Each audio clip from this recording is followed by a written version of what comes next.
السلام علیکم ورحمۃ اللہ وبرکاتہ۔ غداری اور دغا بازی اس کے معنی یہ ہے کہ کسی کو زبان دے کر اس کو اطمینان دلایا جائے اور پھر موقع پا کر اس کے خلاف کیا جائے۔ قرآن پاک میں اس کو کیا کہا گیا ہے؟ قرآن پاک میں اس کو خیانت کہا گیا ہے، یعنی آپ نے خیانت کی، آپ نے پہلے اس سے وعدہ کیا، آپ نے اس کو اطمینان دلایا اور پھر جب آپ کو موقع ملا تو آپ نے اس کے خلاف کیا۔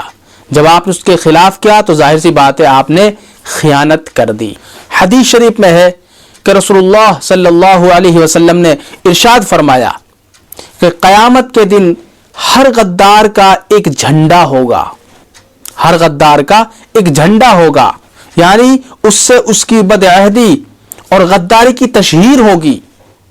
آپ صلی اللہ علیہ وسلم اپنے فوج کے افسروں کو یہی نصیحتیں فرماتے تھے، ان میں سے ایک یہ بھی ہوتی تھی کہ بدعہدی نہ کرنا، یعنی اگر کسی سے تم وعدہ کرو تو اس وعدے کے خلاف نہ کرنا، اس وعدے کو نبھانا۔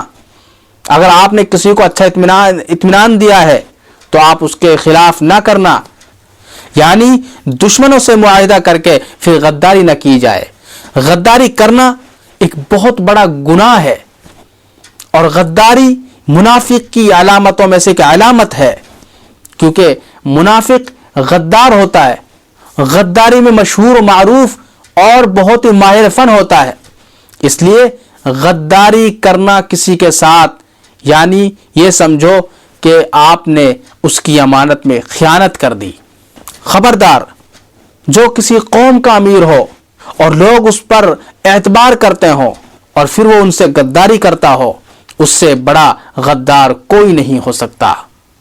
یعنی جس کو قوم اپنا امیر بنائے اور اپنا سربراہ تسلیم کرے اور پھر وہی قوم کے ساتھ غداری کرے، اس سے بڑا غدار کون ہو سکتا ہے؟